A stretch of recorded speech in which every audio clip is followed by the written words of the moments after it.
हरे कृष्णा। तो दुर्गा जी की सही पूजा विधि क्या है, इसे हम शास्त्र के तरीके से समझेंगे। तो ऐसा बताया जाता है कि भगवान कहते हैं भगवत गीता में, किसी भी देवी देवता की पूजा करने की कोई आवश्यकता नहीं है, आप सीधे मेरी पूजा करो, आपको सभी देवताओं की, सभी देवियों की कृपा ऑटोमेटिक मिल जाएगी।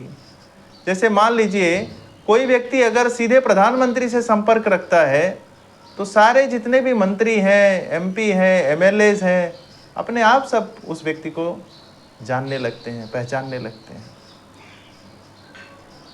लेकिन यदि आप छोटे छोटे मंत्रियों से, एमएलए से, एमपी से आप कांटेक्ट रखते हैं, लेकिन प्रधानमंत्री आपको नहीं जानते हैं, तो प्रधानमंत्री की पहचान बनाने के लिए आपको बहुत मेहनत करनी पड़ेगी, वहां तक पहुंचने के लिए बहुत मेहनत करनी पड़ेगी। तो हमारे जीवन का उद्देश्य क्या है? भगवान प्रमुख हैं। ईश्वर परमः कृष्ण सच्चिदानंद विग्रह अनादिरादि गोविंद सर्व कारण कारणम। भगवान प्रमुख हैं। गोविंदम आदि पुरुषम तमहम भजामि। आदि पुरुष गोविंद नाम से जो जाने जाते हैं वो कौन है? भगवान श्री कृष्ण हैं। ब्रह्मा जी ने भी स्वयं इसको स्वीकार किया है। तो हमें ये जानना चाहिए कि उनको सही पूजा विधि क्या है। यदि हम भगवान की पूजा करते हैं तो सभी देवी देवता अपने आप प्रसन्न हो जाते हैं। माँ दुर्गा, शिव जी, ब्रह्मा जी, सारे देवी देवता। और अगर करते भी हैं माँ दुर्गा की स्तुति पूजा, जैसे हम अभी कर रहे हैं नवरात्रि में, तो उद्देश्य क्या होना चाहिए, किस प्रकार करना चाहिए? तो इसके लिए भागवतम में भी वर्णन आता है कि गोपियों ने भी कात्यायनी देवी का व्रत रखा था। और किस लिए रखा था कात्यायनी देवी का व्रत? ये कात्यायनी देवी कौन है? दुर्गा जी अपने अलग अलग रूपों में अलग अलग जगह पर विख्यात हैं। जैसे कहीं मुंबा देवी के रूप में, कहीं विंध्यवासिनी देवी के रूप में, कहीं माँ शीतला देवी के रूप में, कहीं कामाख्या देवी के रूप में, कहीं ज्वाला देवी के रूप में, कहीं वैष्णो देवी के रूप में, कहीं आई जीवदानी के रूप में। ऐसे अलग अलग जो रूपों में अलग अलग जगहों पर विख्यात हैं वो। और आप देखेंगे कि दुर्गा जी का मंदिर स्वतंत्र रूप से आप कहीं देखेंगे तो जो मंदिर में दुर्गा जी की स्तुति की जाती है, भगवान ने उनको स्वतंत्रता दी है कि आप भौतिक जगत में अकेले आप पूजनीय हो सकती हैं। लेकिन कौन पूजा करता है? जिसको लोभ, लालच, ज़्यादा भौतिक ऐश्वर्य ये सब चाहिए, वो ज़्यादातर दुर्गा जी की स्तुति करते हैं, क्योंकि उनको नहीं पता है कि ये सब चीज़ें यहाँ पर क्षणिक हैं, ये सब समाप्त होने वाली हैं।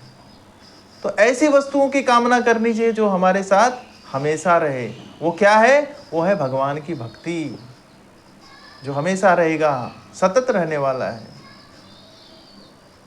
और आप देखिए कभी भी जो मंदिर होती है लक्ष्मी जी का, तो वहाँ पर नारायण होते हैं।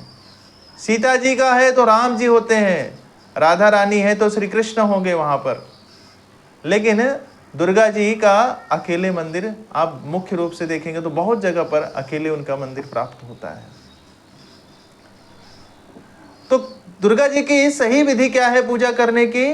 वो हमको गोपियों से सीखना चाहिए। कहते हैं यत यत आचरति श्रेष्ठ तत एव इतर जन।